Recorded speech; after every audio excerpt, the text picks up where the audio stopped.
Tonight on the ReidOut. What they were proposing, I thought was nuts. I said, are you out of your effing mind? Now I'm going to give you the best free legal advice you're ever getting in your life. Get a great effing criminal defense lawyer. You're going to need it. Remember former White House attorney Eric Hirschhorn from the January 6th hearings?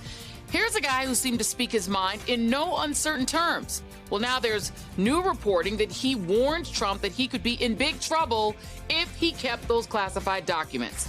And after today's special master hearing, why the Trump team is almost certainly regretting the choice of Judge Raymond Dearie. Also tonight, how's this playing back home, Ron DeSantis? Spending Florida taxpayer dollars to fly Texas migrants to places like Massachusetts. By the way, the world as we know it was built by migration, and the United States was built by migration. Ambassador Linda Thomas Greenfield joins me on that and the president's big speech to the UN General Assembly tomorrow. But we begin tonight in a Brooklyn courtroom where newly appointed special master Judge Raymond Dearie is showing what it means when one actually applies the law while wearing the robe.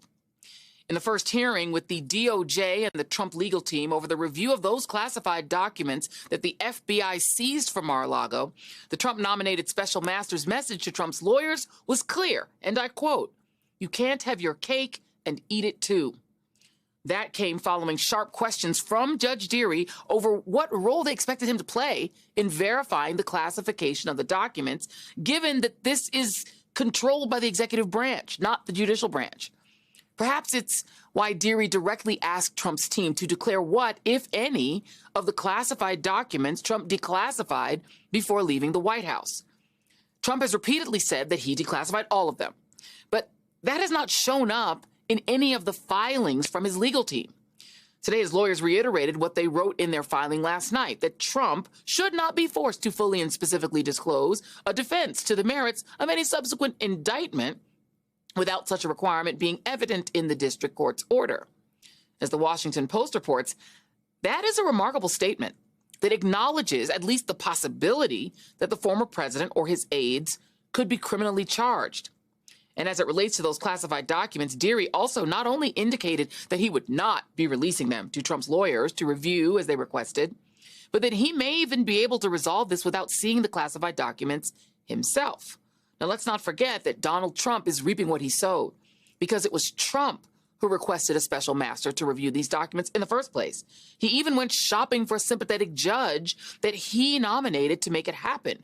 Presumably, all of it was to delay the FBI investigation into his gross mishandling of classified documents, which he repeatedly failed to hand back to the government. The very same government that has indicated he might still have even more classified documents. But for Trump, the one fact that probably is eating away at him right now more than anything else is that Judge Cannon ruled that Trump is the one who has to pay the bill for this special master. Joining me now is Paul Butler, MSNBC legal analyst and former federal prosecutor, and Hugo Lowell, congressional reporter for The Guardian. Thank you both for being here. Paul, I'm going to start with you. Give me your read on this judge, Judge Dearie, who seems to be saying to the Trump lawyers, look, the government said these things are classified. You haven't presented me any evidence they're not. I'm going with the government. You know, it was always weird that Trump had selected Judge Dearie to be the special master, because Judge Dearie has a reputation for integrity and playing by the book. And those aren't things Trump seems to typically look for in his lawyers. Judge Dearie does have a reputation also as being kind of slow to decide cases, and maybe that's what was attractive to Trump's team.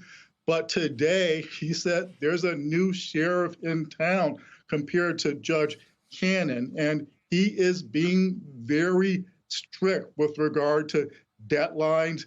It's well known that Trump's procedure, his strategy in legal cases, when he's may lose on the merits, is try to delay things for as long as possible. And the judge isn't having that. Today, he said October 7th is the date where the lawyers should let me know what documents they believe are privileged, make those arguments, and I'll decide the case after that.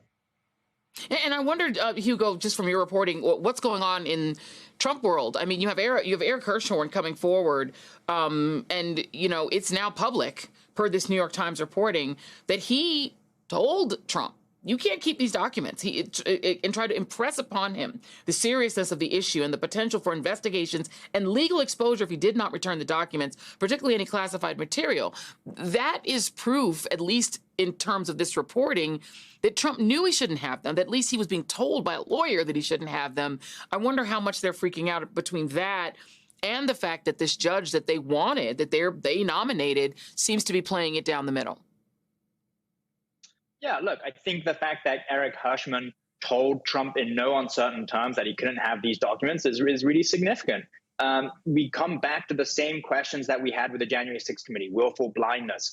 Can Trump really claim that he didn't know he couldn't take these documents down with him to Mar-a-Lago? Of course not. And especially not when your own White House lawyers are telling you that that is not okay and that you might be subject to a potential indictment if you do that.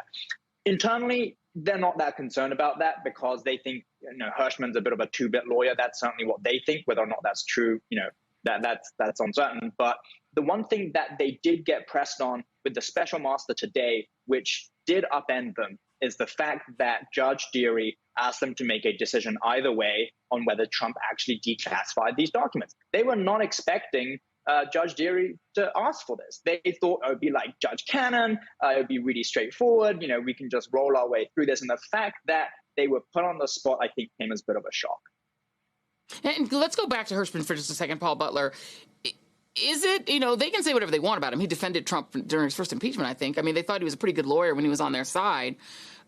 This is a guy who's admitting that Trump knew that there could be legal liability if he took these documents home. Is that potentially a legal problem for him? It's totally a legal issue for Donald Trump because the issue with him is always his intent. Did he have criminal intent? Did he know that what he was doing was wrong?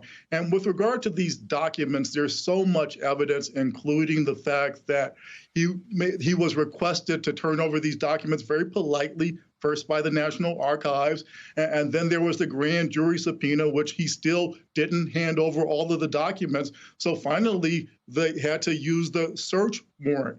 All of that, plus this new evidence from Hirschman, suggests that Trump willfully disobeyed the law. And of course, he still hasn't answered the central questions about what in the world he did with this classified documents and what in the world was he planning to do with these classified documents. And importantly, Judge Dearie seems to understand the national security implications in a different way than Judge Cannon did. And Hugo, let me just really quickly play. These are some of the excuses that they've used over the course of time about what they had and what they claimed that they had. But if you look at NARA and you look at the things that are going on with the leaking and the document probably planting, I mean, you look at planting and you look at getting rid of. Remember this. Everything was declassified, number one. My father always kept clippings, press clippings. He would have, newspaper articles, pictures, notes from us. Hugo Lowell, in court today, did his lawyers make any of those arguments that these are just clear, just had clippings, newspaper articles, et cetera, that, everything was declassified? Was any of that, were any of those points made by Trump's actual lawyers in court? No, and they danced around the issue as they have done in court filings. And, that's always indicative. You don't want to say something wrong in court, something that turns out not to be true, because there are penalties for doing that in federal court. I will say one really interesting point that I noticed while I was watching today's proceedings in Brooklyn was that Jim Trusty, one of the the former president's top lawyers in this case, asked Judge Dearie about potentially giving his co-counsel security clearances. Well, why would you need a security clearance if all of these documents are already declassified? Any member of the public can see them. So the fact that he raised that to me suggested that at least some of these documents clearly are not declassified. And so, Paul, what do you expect? I mean, just reading the tea leaves and listening to what at least appears, this special master Judge Dearie, where he seems to be going with this, that he wants to work quickly, that he wants to get this done, as you said, by October, that he's not going to drag it out the way the Trump lawyers wanted. They also have this appeal that's sitting there at the 11th Circuit. How do you see this going? Because it definitely doesn't feel like it's going Trump's way. Yeah, so there's no evidence that Trump ever declassified these documents. That's only disputed by Donald Trump and people on Fox News, and of course, Judge Cannon, who still is overseeing the special master. The special master, Dearie, just makes a recommendation to Judge Cannon, but it's still her call. And Joy, on social media, Trump has claimed that he declassified the documents, but as you said, he's never made that representation in court where lawyers get in trouble for saying things that aren't true. So instead, Trump's lawyers are making this cutesy move where they say Trump had the authority to classify the documents, but they're not saying in court whether he actually did. And Judge Dearie, he's just ain't having it. So today he told Trump's lawyers, unless you show me the proof that Trump declassified the materials, I'm going to proceed on the assumption that documents marked top secret are actually classified. And that should mean that at some point, sooner rather than later, DOJ will get these 100 documents, which they say are vital to the government and to the people's national security.